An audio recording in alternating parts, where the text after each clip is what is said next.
Hey, everybody, how you doing?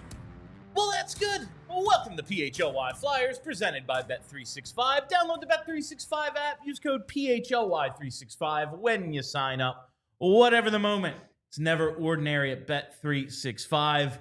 My name is Bill Matz. I'm your director of fun and games for the evening. Joining me today, 2 shows in a row with the full gang. Look at this. Philly's #1 hockey beat reporter, Charlie O'Connor, and Broad Street Hockey's own Kelly Hinkle. What's going on today, fam? Hello. I'm forcing you people to deal with me all week because it's the last week that can happen. I love it. I'm excited to have Kelly here all week. And of course, this week, all of our shows at 4 p.m. But don't get used to it because starting next Monday, April 28th, we begin at noon. Noon Eastern is when all of our shows will be.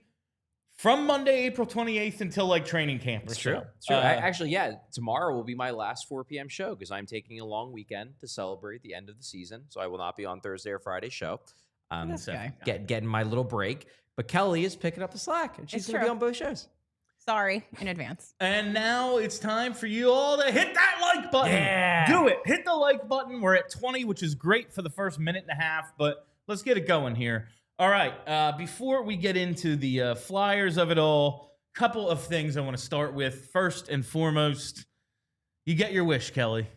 Lou is finally out. Happened. Lou is out of the NHL. Finally happened. The 82-year-old Lou Lamoriello That's a real shame. Will not be brought back as the Isles GM. No word on if his Social Security collecting son is behind him or if he'll continue coaching whatever their affiliate is. Beards for everybody. Let's go. Yeah, everyone. If you're like, I guess Duclair ain't coming back. Nah. He was kind of, maybe. He's like, now I will. Yeah, maybe now. Yeah, probably a Patrick Waugh problem more so than a Lamoriello. Patrick Waugh might not survive this either. You would think it's maybe not going to happen. Generally speaking, not in every situation, obviously, but generally speaking, when the GM gets fired, they get a new coach too. Except here. I was going to say except here. Except here, of course. Also, the playoffs. Last night was like the first night I could really sit down and like immerse myself. And damn, did we get some really good games and some really good results. It was easily the best of the 3 Yes. Great night of hockey. Some really good results for our first round picks belonging to Colorado, who now, despite the lead that they had, now series tied 1-1. Dallas comes back to win that game last night in overtime. Really good for our Colorado first rounder. Yeah. And the Kings held on after they opened up I think 4-0 lead on Edmonton. McDavid goes on to have 4 points, including the game-tying goal with 90 seconds left. Which was a ridiculous goal. It's just McDavid being McDavid. Yeah. And you're thinking, all right, he forced overtime. Let's see how this goes. But no, with I think 40 seconds left in the third, the Kings retake the lead at 5-4. On a weak goal. It was a flutter shot over Stuart Skinner. And this is really the most important thing we're going to talk about today. A couple more results like this. And Connor, you got to be thinking, come on, baby. Maybe it's sunnier on the East Coast. Come home, baby. But you know where it's always sunny? In Philadelphia, thanks to our friends at Shady Rays. They do say that. I've heard there's a whole television show. We'll talk about Shady Rays later. But I'm not saying it's like, he's re-signing with Edmonton.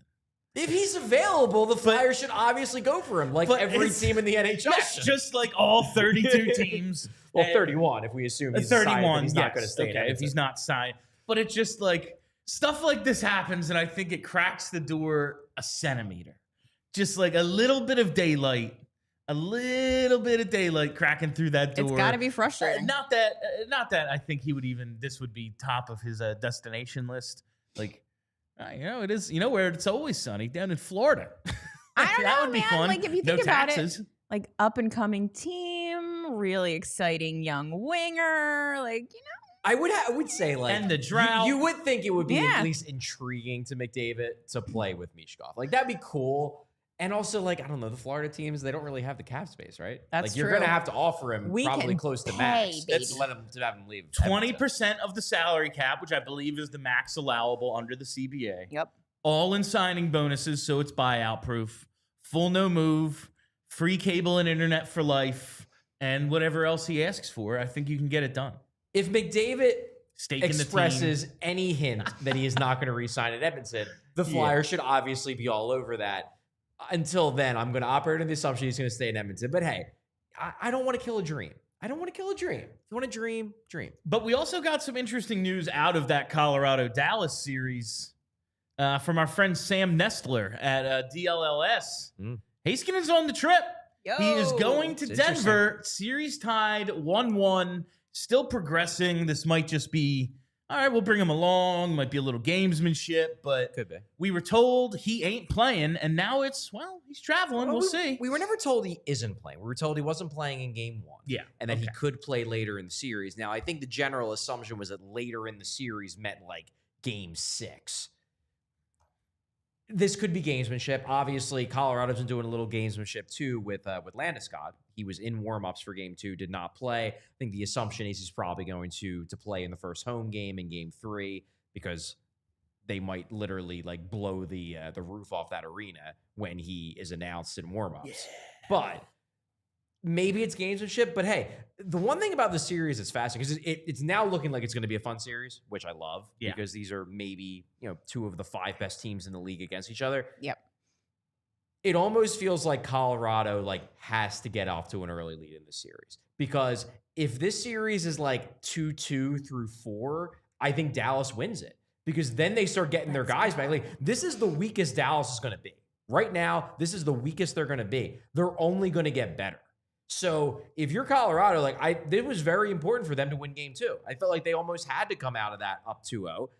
Now they've got to win game 3. If they go down 2-1 and then Dallas is like, oh man, we might be getting Haskinen back in a couple games. Robertson could be back by game 6 or 7. If this goes to game 6, game 7, especially at game 7, and then Dallas has their 2 of their 3 or 4 best players back, it could happen. So question, I fell asleep during the Habs game because I am a loser. I just assumed that if Dallas was going to have a shot at this, it would have to be Ottinger keeping them in it. Is that what's happening, or is it something else? No, I don't think he wasn't bad, but not he remarkably was really good in the third and overtime. I thought Dallas outplayed Colorado in the third and overtime. Okay. Yes, I thought they were the better team. Nice. Yeah, they. I would agree with that. All right, let's get to the Flyers portion of today's show. And we are going back to our that was real Delco. We're going back to our exit interviews, and we're gonna lead it off with interim head coach Brad Shaw because I found his exit interview very captivating. I love him. At least interesting. I am a fan of Brad Shaw. And I love this man. A lot of the time, hearing a lot of these guys talk, I'm here doing post-game all the time, so I don't always catch all the media availabilities, so I don't get all the nuances of their personalities and everything all the time. I really just liked listening to Brad Shaw speak.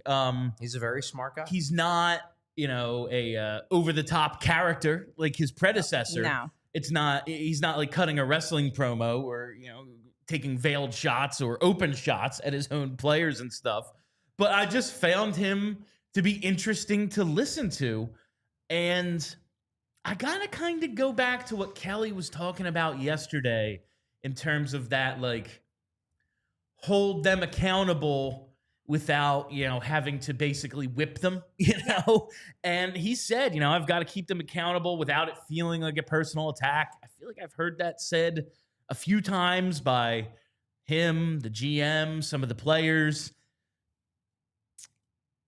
It really seems as if they thought Torts was just an a-hole for no reason sometimes. Well, I think he was. And I would think that was true. Yeah. But we hear so much, the general idea of John Tortorella is, listen, he really cares about his players. He's passionate. Sometimes his emotions overtake him. And I think deep down he does. Yeah. I think that is sincere. But I think when you do some of the things he did, the players stop buying that he did. And I really think that maybe it was just the stark contrast between what they had just gone through the majority of the last 3 years and then Brad Shaw's in charge. And it's, hey, man, we're playing, ping pong with the ping pong champs or whatever the hell they were doing in the locker room that day. It was just a little bit different. And the season's over. They're trying to keep it light. They're trying to finish without hating each other. So, that's important. But I just really dug his messaging, and I found it genuine. The players' support of him, yeah, good dude, like him. He could be our coach. Yeah. Yeah, and you can really tell that, like, first of all, he never seems like he's blowing smoke. Like, they're never just like canned responses. They never seem disingenuous. Like, he's really forthcoming. He seems to be answering questions honestly and in like a forthright way, which is really nice. And like Bill said, it just seems like genuinely these guys liked playing for him for this short period of time. And I just like, yeah, I mean, I'm not going to keep repeating myself, but at the end of the day, if he ends up being the guy, I would be really surprised if anyone was just like mad about it. Like, I don't know how you could be mad if he ends up being the guy. You know what I mean? Yeah.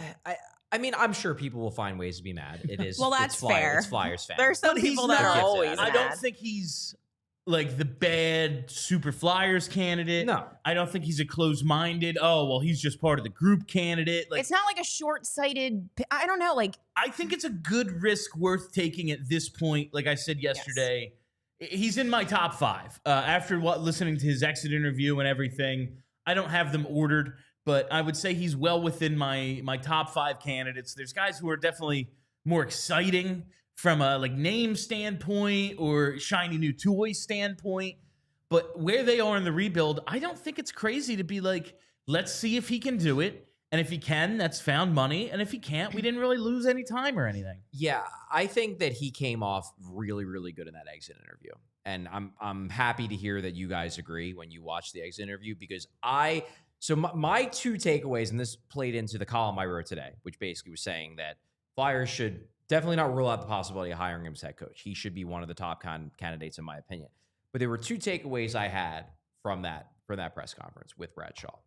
Takeaway number 1, he really doesn't think he's going to get that head coaching job. No. Takeaway number 2, he really should be in the running to get this head coaching job. No, Those are my 2 takeaways. They asked him, he was asked, are you open to returning, as an assistant or whatever if you don't get the head coaching job? He's like, yeah, I'm interested in the head coaching job, but I'd be interested in coming back in, this role or something else.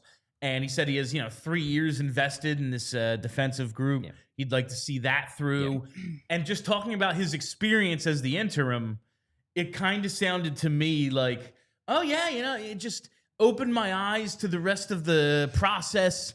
And it was like he was going to take that experience with him when he goes back to his real job. Like, that's almost what it sounded like to me. Well. Yeah. He did. That's just kind of what it sounded like, just listening to him. I don't think he would put himself in the top 5, like I think he wants to be a head coach.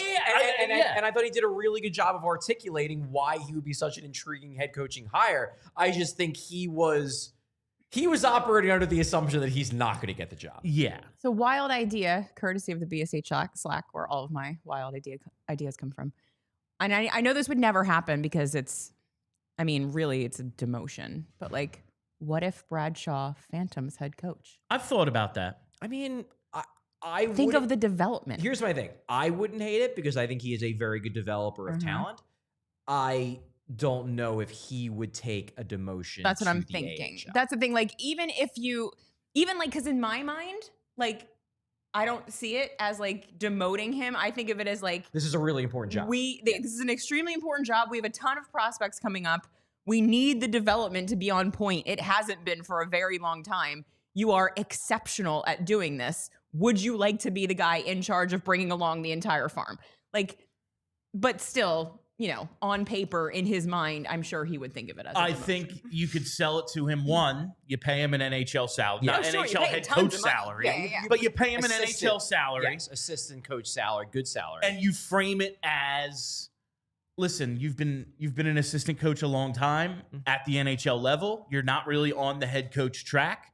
This gives you that. You've been an interim twice for shorter period. I think the interim job he had, 20 years ago at this point, but it was like 50 some games. It was like 40 games. 40 games. Yeah. But like, it was I think the first year out of the lockout. Like, it was a long freaking time ago now. Like, this would maybe be another step to getting on the head coach track. Maybe you could frame it to him that way, but not at all opposed to the idea. Like I've said in the past, like the idea of working in player development somehow continuing to have a hand in things if he doesn't get this, because I really like what I've seen out of a number of guys under his tutelage, all at different stages in their career. Like Sanheim and Risto are different than Jamie Drysdale, and yet I like what I've seen out of all of them. Nick Seeler was an afterthought. Oh, this is like a guy, and now it's, he's pretty good. Yeah, he's pretty, I just different styles of players at different points in their careers have all benefited. I don't see that as a negative. So I'd be totally down with that. I would as well. Another interesting thing here, Shaw spoke so highly of Sean Couturier. He did. He really did. That relationship with Torts, man. It wasn't a relationship. No, I Couturier said it again. I just think back to Giroux and would think it was after one of the many coach fires, and somebody asked him, what's your team's identity? Our identity is, we don't have an identity. It's like, our relationship is, we don't have a relationship. How much? Just like, these are things I was thinking while watching Shaw talk about Couturier. How much of the Coots Torts thing do you think was simply John wants speed down the middle, and that was just never, like, that's just not what Couturier is. So he said, this isn't my guy. That was Couturier's theory. Yes. I asked Couturier what his theory was, and that was what he said. And how much of it do you think may have been Coots is one of the few guys, one, making more than John Tortorella. Now, that's a side part of it. But also, in terms of influence in the locker room, we got rid of Kevin Hayes because that was never going to work. And a guy that popular in the room, that's not going to work for Torts. And, now he's like the longest tenured Philadelphia athlete. He's a guy with as much, not say because he's just a player, but like as much clout. He's got cachet. Exactly. Like, do you think there was some of that? Like, in order to crush this team and build it in my image, I can't have this guy who was here before me and is probably going to be here after me because of his contract. So I had never considered this. And when I read this outline, I was like, oh, that makes so much sense. Because like, I feel like that's part of why he was so, and I know people are going to argue with me and like, this is how you develop players. I think that's a lot of why he was like so committed to making sure Matvei Michkov didn't get too far up his own butt with talent. You know what I mean? Like making sure like, I'm going to say out loud that you're not that great. I'm going to sit you when I think I'm going to scratch you. Like all of these things. I feel like part of John Tortorella's MO is like, I have to be the most important guy in the room, and anyone who could potentially be more important than me either has to get crushed down until they don't believe that, or they have to get out of here like Kevin Hayes did. And I do kind of think that if there was an opportunity, like if that contract was different, he would have gotten rid of him immediately. And it really might have been because he knew that like at the end of the day, if the players had to choose between Sean Couturier and John Tortorella, which they ultimately kind of did, they were going to pick Coots every single time. And I really think you're onto something with this. And that's the biggest problem that I have with Torch is that the ego got in his way a lot more than I think he would like to admit that it did. I don't think that he has the self-awareness to realize that like you're digging your own grave here because of your ridiculous ego. I don't know. I think you're onto something. Yeah, I think where I'm at is, and maybe this just comes from the fact that I dealt with Tortorella on a daily basis, so he's less of a concept to me and more of like an actual human being. Mm-hmm. I don't think he's that much of an egomaniac. I don't. I don't have that negative a view of him. Do you think though as that a person?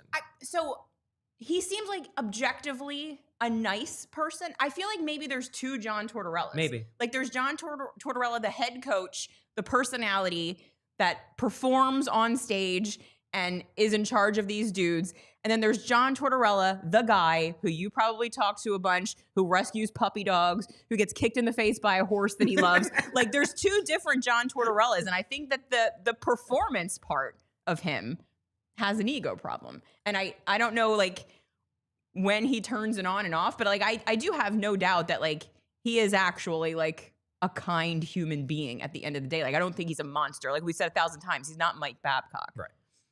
Yeah, he's not inviting guys over for lunch and then not feeding them Right, lunch. right, After he gets to go through their phone, they at least get to eat. It's an interesting concept, though, because while I don't 100% buy into it, here's the way I'll put it.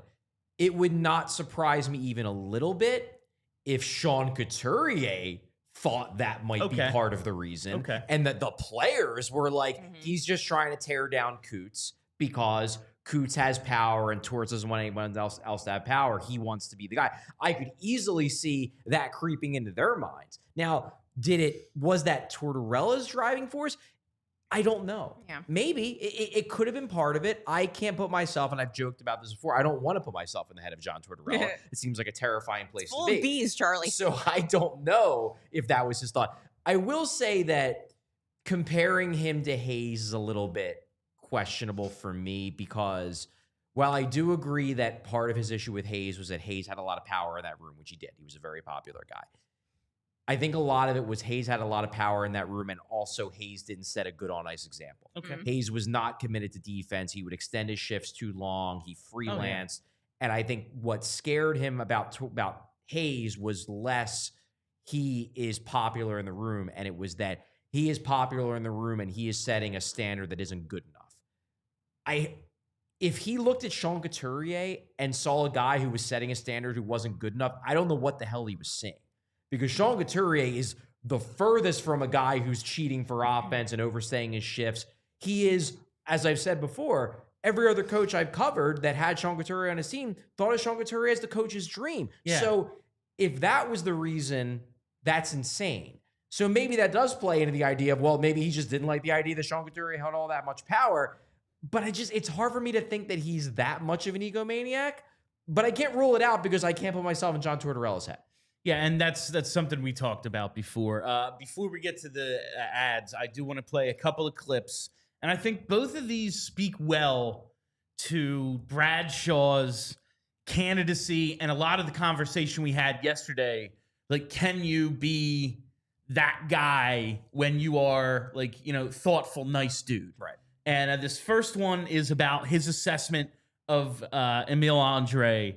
And I thought he was critical, but didn't bury him. Brennan, play this first one of the Andrae. We'd like that progression to be a straight line. A lot of times there's a lot of squiggles in that line. Sometimes there's a little couple that go a little lower than you'd like. Sometimes the highs aren't maybe as high as you'd want. I haven't talked to him, but my message to him is, I think that one of the great lessons in the game is you don't have to make the great play every shift. And I think he still gets caught in that at times. Instead of just making the play, I think he tries to make too much of a play. And I think it kind of sets the ball in motion the wrong way as far as negative momentum. And actually talked to a player today that said when that light bulb went off in his head, in that exact thing is when he started playing way better. It's you almost have to make the mistakes and recognize and go through that process of realizing the mistake and then, okay, how do I fix that? And I think that for him to play at his stature in this league, I think there has to be a more consistent game. He can't have the plays that end up being fairly good scoring chances against, and especially when some of them are fairly easily solved just with a little bit smarter or simpler play on his behalf. And that's part of the process. That's part of the process of every guy has to learn how he fits into this league. We just watched two young college guys, play one game and 5 games respectively, and realize that it is different. For Emil, it's different than Europe. It's different than the American League. And he is a competitive guy. I will say that the one thing that we're not talking about right now with him is all the big hits that he's taken, because he's not taking them. And when you think about that growth, that's an incredible leap for a young man to not be in the crosshairs of so many big hits. And that's a testament to learning and figuring out, hey, I got to move the puck a little quicker. I can't put myself in those situations where the big brawny guy gets to run me through the boards. and still have effect and still make the play. I would say that same growth has to show up when he has the puck and maybe from our blue line to the top of their circle specifically, where I think he can really learn a smarter game that gives him a way better chance to have success in the NHL. What I took from that clip is that while he's being honest, he's being critical, he's not burying the guy. Right. He's giving him the roadmap to figuring out what it's going to take. And then at the end, he also throws in, hey, look at what you have learned. You know, and we talked about that so much in the middle of the season. Like, yeah, Emil Andrae, right now, he kind of looks like a top 4 defenseman, but also I'm afraid he's going to get killed out there. And at the end of the year, maybe his play wasn't as strong. He wasn't getting as much ice time, but there were little things he took away. Like, I don't remember saying, like, oh, my God, I don't think Andre's going to get up from that one much in the final 20 games or whatever he played. Mm-hmm. Putting that all together in an honest assessment of the player openly out towards the media, I think he could do this. I actually think that was a really good way of still giving the media what they need, giving the fans what they need in terms of an honest assessment, and not making it sound like you're just killing the guy or, you know, no comment and walking away because you want to bury him and know you shouldn't. Right. Like, yeah, I actually think that. And he did the same thing later on with his assessment of the York-Drysdale pairing. Like, maybe that's not going to work. Maybe they're friends. I thought it was going to click, and it didn't. All right, and real quick, just one on his teaching and coaching philosophy that I wanted to play that I think spoke well of him. I think you can focus on the mistake itself, or you can focus on the process leading up to the mistake, and maybe that's what I deal with maybe more than some other coaches. I think that's where the correction and the teaching can have more effect, instead of at the actual point of when that you felt that mistake was made. Maybe that's what I do. I don't know. I in those meetings this morning, they were saying that same thing. And I'm like, well, you know, I just have always seen the game from my eyes. And maybe that's how it gets, maybe gets the correction across a little clearer, or maybe gets them to the point where they can solve it themselves. I mean, I really think that's the goal, is you provide the concepts you want them to work under, and don't paint the whole picture. I love rules. I think rules make you fast. They also make you predictable, and they can also limit how much you're learning on the ice. I think concepts allow guys to fill in the blanks, and I think it allows them to not necessarily play any slower or be less predictable, but also have an extra layer of learning where they're actually making some of that decision making based on, you know, the concepts that are put forth. The idea that he's, I'm going to point out your mistake, but rather than just going, stop sucking, I'm going to talk about the thought process that led you to make that mistake and how we can change that, so you don't just go out on your next shift and play dump and chase and play safe and try not to get yelled at again, but can consistently make the right play because you know, okay, I see this, so I do this, and that will lead to this. That's coaching. Yeah. Like, that's teaching. Yeah. And the word I used to describe it in the piece I wrote, it was empathy. And you hear the word empathy, and a lot of times you think like, oh, you know, feeling sorry for someone. That's more sympathy than empathy. Empathy really is trying to understand another person's perspective first. And it's a very empathetic approach to coaching, where it's not like I'm just going to punish you based on the result. Like, maybe I will, maybe I'll have to, but we are going to go back and see why you made the mistake, what your thought process was. And then I'm going to try to deeply understand why you made that mistake. And then we're going to figure out how to make it so you make that mistake less often. Like Travis Anheim straight up said when we interviewed him, he said, look, I have disagreements with Bradshaw sometimes when we talk, but I come away with a bigger respect for him, and he comes away with a bigger respect for me because of the way we handled the disagreements, and I learned more about the way I should play. and he probably learns more about the way he should coach based on what he hears from me. It's that give and take. And that's what you get when you're truly, as a coach, trying to understand the perspective of another person rather than just yelling at them. And I just think that, like, for where this team is, that style of teaching is going to be more effective than the John Tortorella style of teaching. Like, we have a lot of guys that we talk all the time, like, for example, an Owen Tippett or Emil Andrae or Tyson Forster, that, like, there are moments when you see them make the wrong decision with the puck and you think all the time, why can't you just do that other thing all the time? And having a guy that's willing to sit down with these younger guys and these prime guys like Tippett and be like, let's talk about what you're doing and why you're doing it and work through something else so that your game is improved. Like, that seems like a huge value add to where this team is at the moment.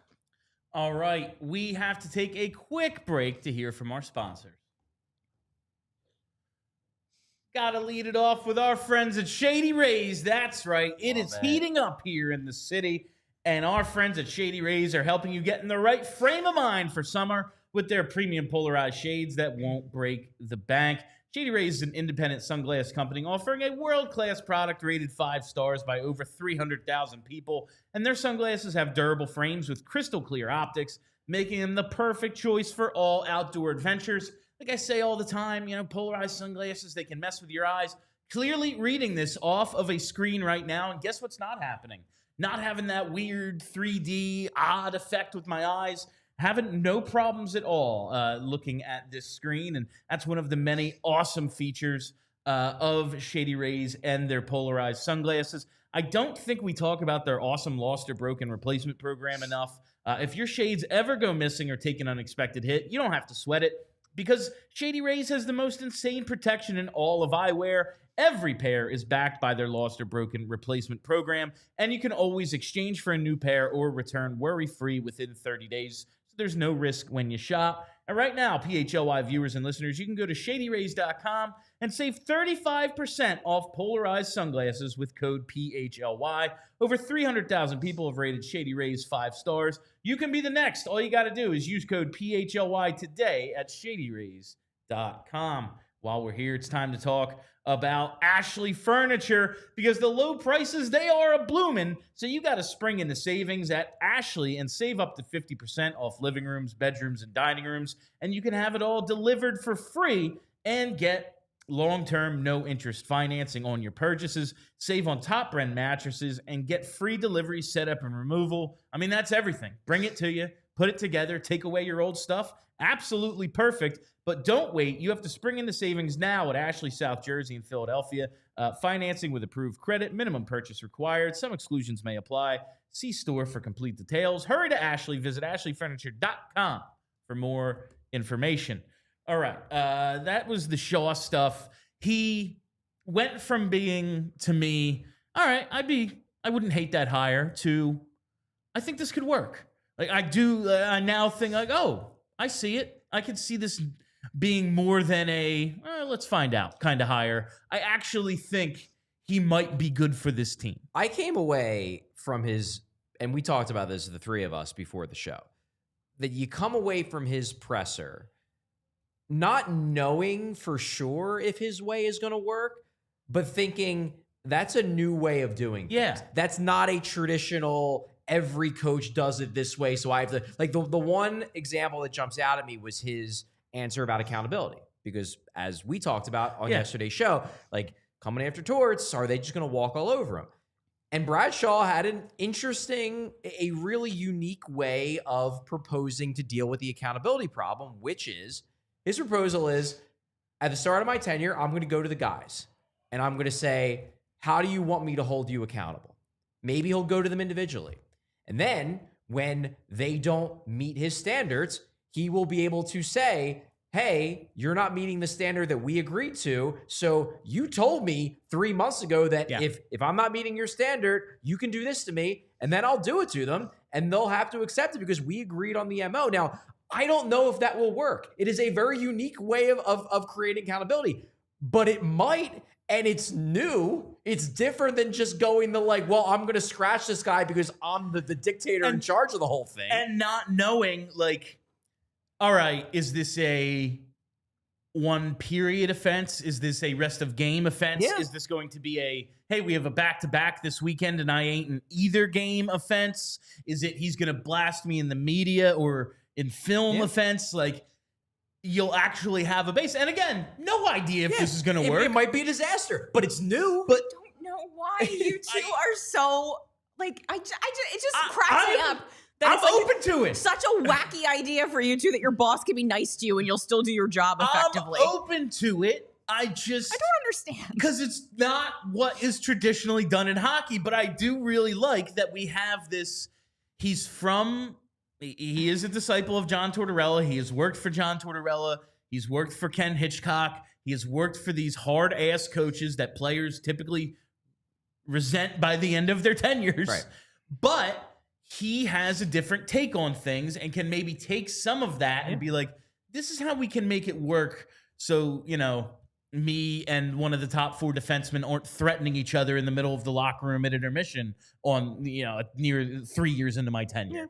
Perhaps that's the way we can handle it. All right, a couple other guys I want to talk about on today's show and their exit interviews. Really appreciated Sean Couturier's, but I got to say, can we get a captain with a dynamic personality at some point? Now, Sean Couturier. This is hockey. Sean This Couturier. is hockey. Yeah, Okay. who is that person? There aren't that many players I'm with just dynamic saying, personality. Far more captivating speaker than Claude Giroux. But what if we had someone who led by example, but also spoke like Ray Lewis? I'm just saying. One day. Keep dreaming, Bill. One day. But I did appreciate some of his. Have you? Yes, I understand. Who is probably, Sidney Crosby in terms of success, sure. But who probably got the most hype in terms of the mystique of being captain over the last 2 decades? Jonathan Toews. If you ever listen to one of his pressers, dude is boring as dirt. Captain Boring, I know. Captain Serious was his name. A comrade and a member of Bill's tribe, if you know what I'm talking about. Yeah. Yeah. He partakes? Oh, he sure does. He partakes? Yes. Anyway, I did like Coots's his exit interview because he was pretty open and honest. One, they just asked him, you said you didn't have, a relationship with John. He's like, no, I really didn't. We've reiterated. Be honest about that. I didn't. And he was honest about his season. Maybe the full season wasn't what he was hoping for, but he was really encouraged by his last 20, 25 games, he said. You look at the numbers, last 25 games, 20 points, 18 plus minutes a game. He was playing well. Now, ultimately, you would think he's not centering your top 2 offensive wingers. Ideally. So probably not going to put up those sorts of numbers, but at the end of the year, we said we were really encouraged with the way Sean Couturier closed this season because it gives me a reason to believe, at least in the short term, he can continue doing this over the next couple of years. I have no idea what he's going to look like in 2030. No idea if there's going to be a world in 2030. Seems unlikely. But also, you don't get too stuck in line combinations. I tell you this. I know. Just because he's not centering Matvei Michkov in 3 years every game doesn't mean that he's not going to have 20 game stretches where he does. He will. They juggle them all the time. He absolutely will. That will definitely happen. And maybe he moves back into the bumper on the power play or something. Who the hell knows? But he's not in your top 6 in an ideal world is what I'm saying. So maybe the offensive numbers won't be 20 points in 25 games, but the way he played at the end of the season led me to believe he can be an effective player down and through the stretch in the near future at least. And I really like the question he was asked about other leaders stepping up because we said, after all the trades, obviously Lawton, but even Farabee and Frost, these guys, there was going to have to be another wave of leaders in the wake of those guys leaving, and Coots spoke on that. I think we saw on the ice anyway, guys like I think I said it last night, Forey and Brinker, their game really took a step forward. Catesy, you know, he's been good all year, but off the ice, I think he's been involved in some you know, leadership group meetings and kind of, you know, is embracing that role. And he's more of a quiet guy, but you know, the way he leads by example and gets himself ready for games, practices. You know, there's nothing to worry about him. So he can rub off some younger guys the way he goes about his business. And yeah, he's another guy who's, you know, those three, I think they're a big part of our future. Yeah, I think Cates is going to be he's stepping up in the leadership role. It's abundantly clear that he's the guy. Cates' name came up a number of times outside of his own press availability. Yeah. And I will say, while Coots called Cates more of a quiet guy, I found him interesting to listen to when Cates was talking. He at least spoke with a nice pace. He seemed excited to be addressing that much media in that kind of a setting. Not probably what he's used to doing, but Cates is a good dude. It looks like Cates is the one. Yeah, I remember the first inkling that I got that he is not just open to, but actively wants to step into a leadership role. This is just like a story. I don't think it's like off the record or anything. I'm not going to say like what we talked about, but when I got to the draft last year, I was waiting for my bags at baggage claim in Vegas. Ooh. And I'm just standing there and like somebody taps me on the shoulder. I turn around and it's Noah Cates. He's just like, "Oh, hey, Charlie." I'm like, "Noah, like good to see you, but like what are you doing here?" And he's like, "Oh, Travis Sanheim, who is the NHLPA player rep for the Flyers, because he was preparing for his wedding, basically asked Noah Cates if he could do the NHLPA meetings for him." That's nice. And Cates did it, but that was the first inkling I had of like, oh, you know, it seems like he does want to be stepping in this leadership role if he's willing to do that for, you know, his buddy who is obviously pretty stressed out preparing for a wedding and doesn't necessarily have the time to like doing that. And I think he like went with his girlfriend and they like turned it into a weekend. Yeah. So like, you know, not like the worst thing to be going to Vegas for a few days in the middle of the summer, but still, he's got to do some work in the middle of the summer. Some work that most guys would be like, yeah, I'm good. I'm not going to hear about all this crap. And he did it. And that was like, oh, Noah Cates might be in the stepping up position. And that's interesting to me just because there are more tenured guys in the locker room. Like immediately I think of Garnett Hathaway. Like, all right, leader, good speaker, educated, like maybe he would be in that. And like at the time, what's Noah Cates then? 25 years old, 24 years old? That's pretty good. Yeah. I appreciate that. And this next Couturier clip, a lot of the players were asked, what kind of coach do you think the team needs? And I liked Cout's answer to this one. I think as long as we're, you know, I think we're all in together, you know, pushing in the same direction together. That's, you know, that's the main goal, is to win. We're all in this together. And, you know, I just felt at times, you know, I was getting pushed aside. I didn't know the reason, or, you know, maybe wouldn't agree with the explanations or whatever was given to me. But, you know, whoever the coach is, it doesn't matter. I think, you know, we just need to be all in together. You know, and I'm not too worried about, you know, the guys that we have. Everyone's bought in, and, you know, we have a great group of guys that, you know, stick for one another, stick together, and are tight. And, you know, as much as this year's been tough, you know, the one thing that I'm proud of, or I can say that's good about this group, is no one's kind of pointed fingers, or, you know, guys still, you know, played hard for each other and wanted the best out of each other. So that's I think the thing that we need to keep building on moving forward. And this is another reason I think it might not be the worst idea in the world to go with Shaw. We've heard that the room is still strong. We've heard that the buy-in is still very high. Even when they were like clearly done with Torts, we said like they're not quitting. They're playing hard. Like there was a couple of games, it was like, they're sleepwalking a little here. And in the third period, they'd come out and outshoot the other team like 10-3. It's like, you know what? They're working. It's just there's other things at play here. They're, one, not good enough. Two, they clearly dislike this coach. But like, if Shaw is less stern, than Tortorella, I still think it could work because we're being told that the culture is still very good. I think that's another positive, like a check in Bradshaw's column. It would definitely be a test of the culture because you've made the comparison of Charlie Manuel coming after Larry Bow, where you believe that in that clubhouse that, you know, the Ryan Howards, the Chase Utleys, the Jay Rolls, whenever it seemed like things were about to go off the rails and they were going to be taking advantage of Uncle Charlie, that those guys got everybody are like, all right, guys, I know you think you can slack off a little bit, but if we do this too much, they're going to bring the mean guy back and then we're all going to be miserable at work. So treat this guy good because you don't know how good you've got it right now. And maybe the room is strong enough that they can self-police and they can avoid that kind of slack-off possibility.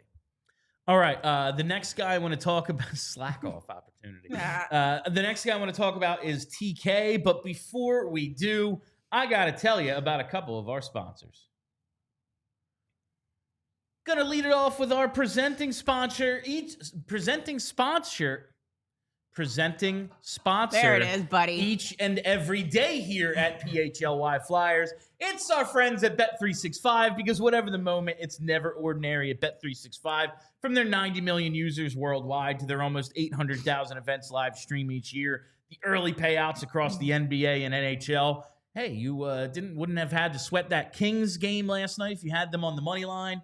You could have bet Colorado and it would have paid off before the huge Dallas comeback. All of that is only available at Bet365. And we have breaking news from our friends at Bet365. New customers now get $150 in bonus bets when you bet just $5, win or lose. All you got to do is sign up, use the code PHLY365, deposit $10 and place a bet for $5 to get $150 in bonus bets, whether your initial bet wins or loses. Bonus bets can be used on the spread, totals, player props, futures, and more. Whatever the moment, it's never ordinary at Bet365. Must be 21 or older and physically located in PA. If you or someone who knows a gambling problem and wants help, call 1-800-GAMBLER. And now we got to talk about game time because whether you're just itching for some playoff hockey, maybe you want to go up to Newark, catch a couple of games up there while you still can. Don't think it's going to be going on a whole lot longer, but hey, maybe you can catch games 3 and 4 up there. Or you want to make that trek to Allentown, and we're going to have Maddie Campbell on tomorrow to tell you all about our AHL affiliate and their pursuit of the Calder Cup. You got to get your tickets for all of your events with Game Time. Also, music, theater, comedy, all of that stuff available at the #1 secondary ticket marketplace. That's right, it's our friends at Game Time and all of their features like Game Time Picks, where they filter out the fluff, show you only the best deals and the best seats, plus the all-in pricing and the seat views, so you never have any surprises when you're buying your tickets or once you get to the venue.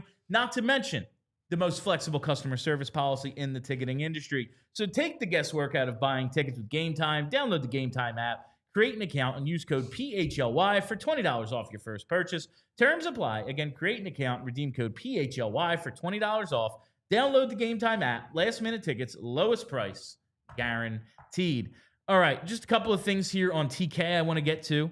The first, this one clip here, Charlie asked the #1 question I wanted answered. You specifically wanted answered. At the exit interviews, and it was our friend Charlie. Yeah. Travis, you mentioned about the inconsistency. Were you banged up at all during the season? The goal scoring numbers dropped off in the second half. I don't know if you were dealing with anything. No, I wasn't dealing with anything. I think just the push that I think that I was making to try to get on that Four Nations team at the start of the year, and just kind of like, I think by the end of that, I was just drained, and it just took a lot out of me. And then once the play started to go down, how it just snowballs and start getting in your own head. And again, that's just something on the mental side of things I got to take care of. If we were in a better spot, a playoff push, like, it wouldn't have been acceptable to do that. You look around the league and some of the other players that went to that tournament, they find ways to get through it and come out the other side, and it's something I can work at. Now, I had long believed there was potentially something wrong with TK, and I do think there's something to these numbers. First half, we've been over it a million times, 20 goals, 45 points, averaging 2.6 shots on goal per game in those first 41. Then in the second half, 4 goals, 31 points, ton of assists. The puck just stopped going in the net for him. But from game 42 up until the Four Nations break, and he talked about really pushing to make that Four Nations team and all that, averaged 1.4 shots on goal per game in those 16 games leading up to the Four Nations break. That's a big drop. Yeah. And then coming out of Four Nations, while he had to practice and all that, but he only played in the one. He was scratched for a few. He did come back a little stronger, up a whole shot, 2.4 shots per game, almost where he was in the first half of the season for these final 25 games. So while the puck wasn't going in for him, he was at least a little bit more dangerous with the puck on his stick, a little bit more willing to shoot. Do you buy that there was never anything wrong with him? He says he was fine and it was just a bunch of other things. Maybe, but I just can't imagine he goes from 2.6 to 1.4 shots a game. Well, so here's the thing. If he's not telling the truth, we really have no way. There's no way to know. Yeah, He's not going to get surgery. As someone who covers him, I'm going to take him at his word that any injuries he was dealing with were more of the hockey banged up variety than the actually being injured and playing through something serious variety. That said, if you want to go rabbit hole conspiracy theory, he has to play in the World Championships in May in order to stay in the mix for Team Canada. So if he clearly was that interested in playing for Four Nations, he's going to be even more interested in playing for the Olympics. You would think. If he admits that currently even still playing through an injury, suddenly he can't go to the World Championships and suddenly he doesn't have an opportunity to try to play his way on the Team Canada for the Olympics. If you are a conspiracy theorist, I could see you convincing yourself of that. But me personally, I'm going to go with the he's telling the truth thing. But I'm just saying that if you wanted to go down that rabbit hole, you could. And at the end of the season, I did think he was playing better and the puck just wasn't going in for him. Yes. Like he was getting scoring chances. His shot looked like it had zip on it. It wasn't as if it was just a lame duck fluttering in towards the net. He was a little more willing to shoot, and it was just, like he said, maybe he's in his head. Maybe he's just gripping the stick too hard. He was definitely in his head. Oh, at that point, he might have also been injured too. Yeah, I mean, at that point, like he scored 4 goals over the final 41 games. If he wasn't in his head, there'd be something the matter. Like, yeah, you should be worried about the way you're playing. It's not good enough. But I found his answers strong enough. I just want to play his comments on Michkov because I loved them. If we could play that clip, it was really good stuff. He's probably the one guy that I've played with in my career that, he wants to be the best player in the NHL. He believes that he can be. And, you can't teach that, and that's just something that he wants and he believes in. And that's a powerful thing, and if, he can continue to figure out how to, play on both sides of the puck and, help us win games that way too. Like he's a really big part of this.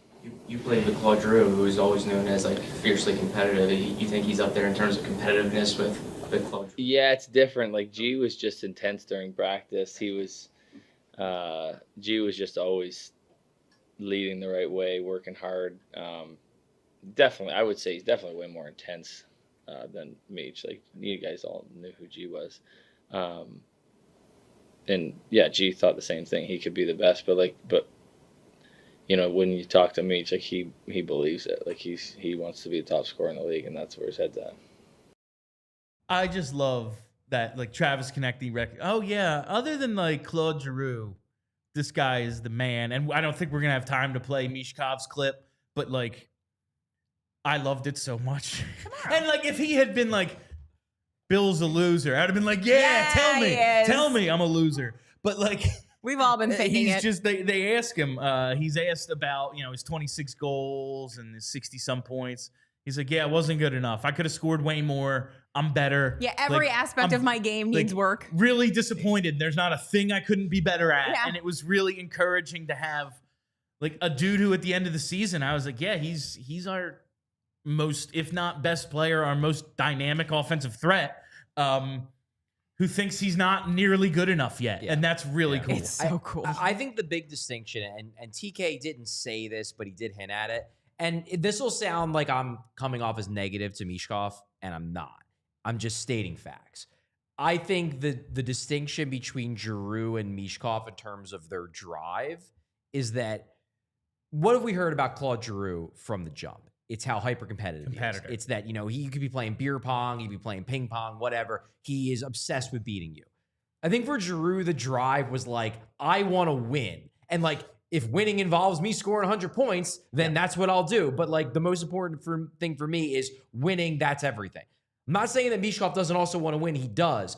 But Michkov is a little bit more individualistic. Yes. It's like, no, I want to get 100 points. I want to be the top scorer in the NHL. And I'm not saying he doesn't care about winning, because I think he does. He's hyper competitive. But there's a little bit more of a like, I want to be the individual best to Michkov that I don't know if Giroux had. I love it so much. I do too. Because, I mean, with a guy scoring 100 points a season comes winning. There typically aren't 100-point guys on bad teams. Not usually. It's not a thing that normally happens. Rare. I'm obsessed and with I this say child. all this to get to what is the main event now with like 4.5 minutes left in the normal show. We're going to do and it. it's the Owen Tippett comments. And it's not even that crazy. Like what you're about to hear, you're going to go, why is Bill so upset? And you're right. He's so mad. But Brenna, please play Owen Tippett in this clip I have of him, because it's driving me insane all morning. Last year, you were near the top of the league in terms of shots on goal. You're close to 300. This year, you had 101 fewer shots on goal. I guess, what do you think attributes to that? Was that a conscious adjustment on your part, or was that something else? No, I think it's all just, how the games go. It's such an unpredictable game with how things are going to go. I think, for a lot of the times you're put in different situations. I think for a lot of the time, if you can relate that to power play, I think a lot of the time I was coming downhill with a lot more opportunity to shoot. I guess you could say at a higher rate, but no, I mean, obviously every time I get a chance, I'm going to shoot, and it's news to me. I wasn't aware of that, but no. News to me, man. Far out. I It is am what it obsessed is, with bro. how much you hate him. It's so great. I guess it's just like whatever happens in the game happens. Maybe I get a shot, maybe I don't. And this really rubbed you the wrong way, Charlie, because we texted talked near the end of the year. I don't remember what show it was, but like you said he had an assertiveness problem. That was because I said maybe there just aren't enough touches. He played with Michkov too much. And you took it as like maybe he deferred too much. And I just thought maybe there's only one puck. And it's not so much that he defers, but Michkov's going to take the shot too. Sure. This is clearly an assertiveness problem because he's not nearly assertive enough as a guy. As a dude talking to the media, he needs to be what everyone else up there said. Yeah, not good enough. He was like, yeah, I think I had a pretty good year. No, you didn't. And if you think you did, you need to go. Like, this is a concerning attitude from this guy. And I realize I'm overreacting right now. Nah. You are. I just don't like what I just heard at all. So, Charlie, you've told us before that, like, Owen Tippett is a reserved, quiet dude, right? Just generally. So, like, listen, Bill, some of us are, introverted and we don't really know what to say in front of a bunch of people. I know he's a professional athlete, and so he's supposed to have his canned answers down. But, like, I was kind of surprised because Bill texted us midway through the afternoon and was like, I'm out on Owen Tippett. He sucks. I'm over it. And I was like, I didn't say he sucks. I know. I'm exaggerating. So I'm like, let me go watch this. Let me go watch this thing because what did he say? And so I watched it and I was like, what did he say? What's so bad? But like, I mean, I do kind of think that like, yeah, if you look at your season this year compared to last year and you think, yeah, it's pretty good. You didn't know you had 100 fewer shots on goal? That bothered me because there's a reason why I asked that question, and it's because last season, not this past season, but the season before, he was a volume shooter. He was one of the most the heaviest volume shooters in the NHL, and it seemed like that was becoming his thing. He was going to shoot the puck a lot. He was going to miss the net a fair amount, and people were going to grumble about it, but you know what? Screw him. You're a volume shooter. Shoot the puck. Creating shots is a skill. It's important, and it allows a team to control play more than someone who can't create their own shot. Like that's my big concern about Tyson Forster. I have to tell people to head to allphly.com now because we're going to overtime. Sorry, Chuck. That's my big concern about Tyson Forster. He has a great shot. I worry he's not going to be able to create enough shots for himself in the way that Owen Tippett can. So I wanted to ask, hey, why did you drop 100 shots on goal? Was that something the coaches were telling you to do? Was that something that you were trying to do because you're trying to be more of a playmaker? There's a lot of ways that question could be answered, and I thought I was going to learn something. And to hear, I didn't realize that, like, that's concerning to me for Tippett, sure, because I want him to be more assertive. I want him to be shooting pucks more because I think that's his game. But I'm also going to bring it back to a regular whipping boy of this show. How is Rocky Thompson, the forward coach, not telling your volume shooter every single day that you're 100 shots below where you were last year? Like, what would you say you do here? How is that not being communicated to your volume shooter that he's shooting so much less than he did last year? Like, you're the forward coach. If Tippett didn't actually know that, what is Rocky Thompson telling Owen Tippett in their meetings? So he's not just bad at power play.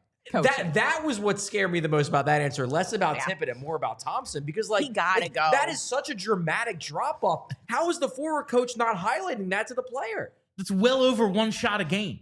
And I realize one shot doesn't sound like a lot. It's a lot. But it's a lot. It's a lot. It's quite a bit. I just, that whole thing just really bothered me. And again, I know that not everyone is the assertive but like, I don't know. I think I played pretty well, and I had no I had a much bigger issue with that comment. Yes, there was a clip before where he's asked, what do you think of your season? Yeah. And like TK and Coots both were like, yeah, not great.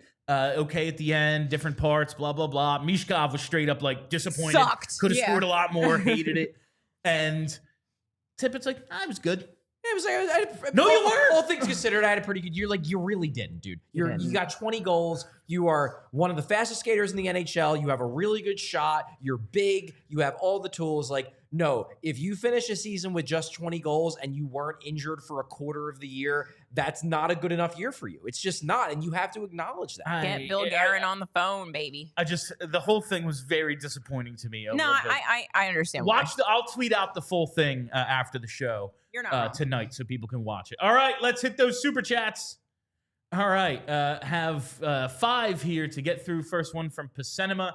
If Lindy Ruff is fired, will Danny bite 2006 memories? No. I can't. Lindy Ruff can't possibly be the next coach of this team. Could you guys stop saying silly things? No. That would be as close to Bill being out on Danny as could be. Like, maybe if they knock this draft out and like make some moves I like, and they hire Lindy Ruff, I'd be all right. Let's give it a shot. But absolutely, no. I think there were some players in the athletic player poll talking about coaches who they wouldn't want to play for, and Ruff wasn't at the top. Obviously, Tortorella was, but there were a few comments that like they put in the article where guys around the league are basically saying like, "Yeah, I've heard that Lindy Ruff just like don't got it anymore."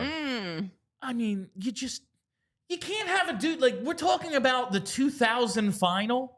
No. Sorry, too long ago. Yeah. Sorry. All right, from Games K-Red. passed you by, bud. 04 was too long ago, quite honestly. 2000, no. From K-Red, question for Bill. Was Gunther choking out Pat McAfee real? It hope looked so. real. Either way, I enjoyed I guess it. this is WrestleMania. Yeah, I think it was last night on He was Raw. real purple. It looked real. It looked bad. It looked like he had that really cinched in. Who among us does not want to Listen, choke out Pat McAfee? Old school wrestling guys, you know what they don't like? Outside celebrities. And if they have a chance to make it look real, they're gonna.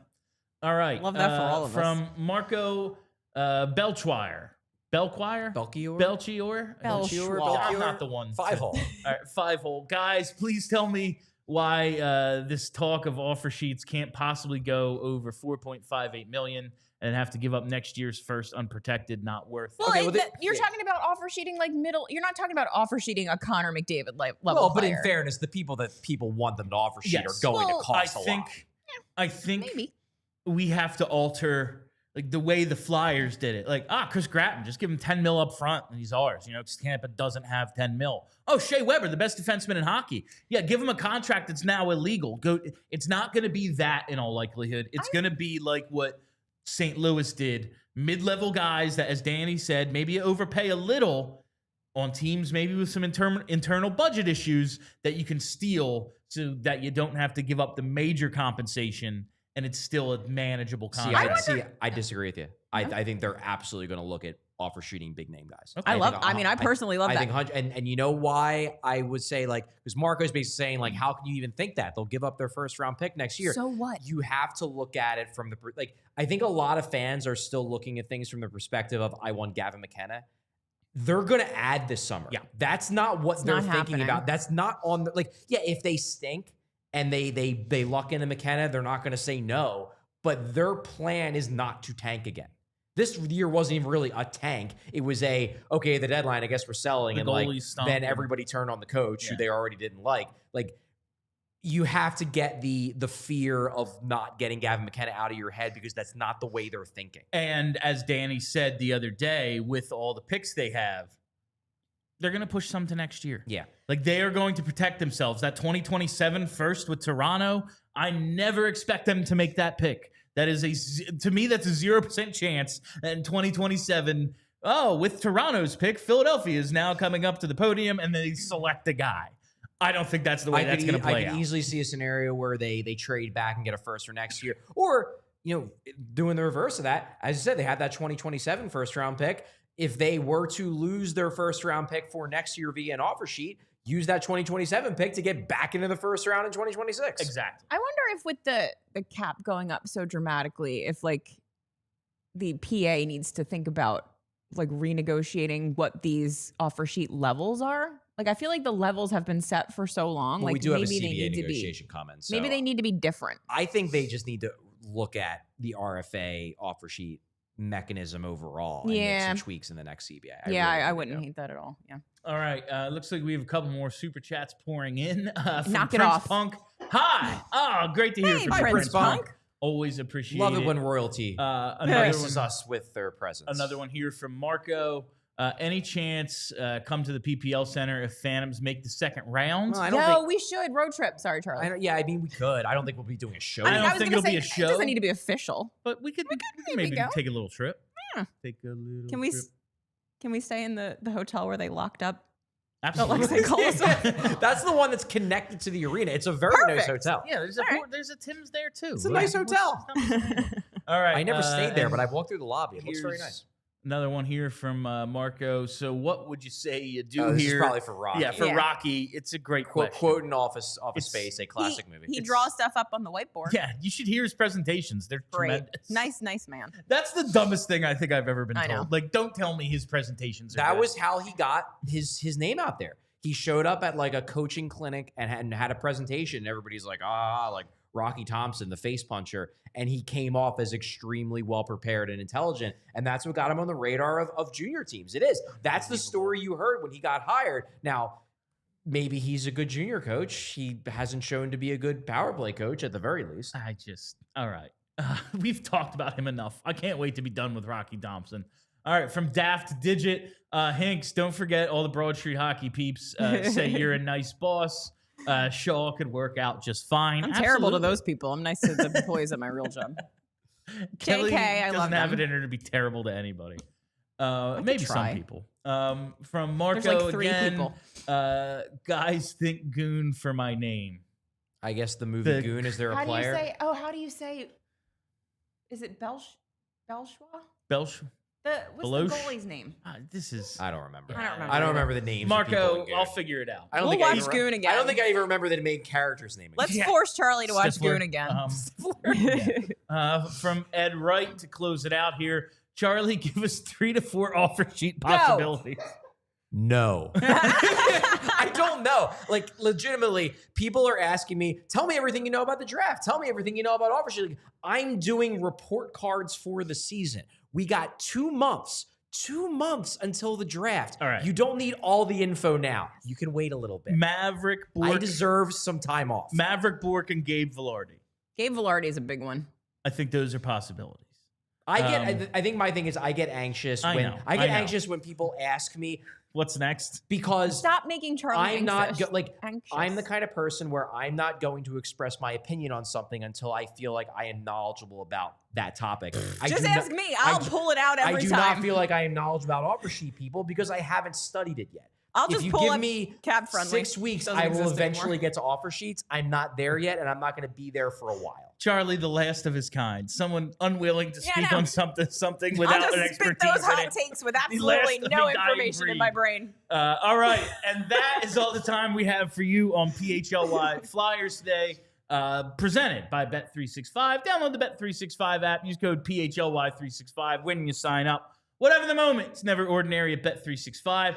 Make sure you're following us right here on the YouTube page. We'll be back here live tomorrow at 4 p.m. Follow. Hit that like button. We're at 140. Thank you for that. Get us to 200. Really appreciate it. Set that reminder bell so you never miss a live show. Follow us on Twitter at PHLY_Flyers. And follow the podcast wherever you get those. Just search PHLY Flyers. I am Bill. That's Charlie. That's Kelly. Until tomorrow, let's go Flyers. We all silly like the mayor.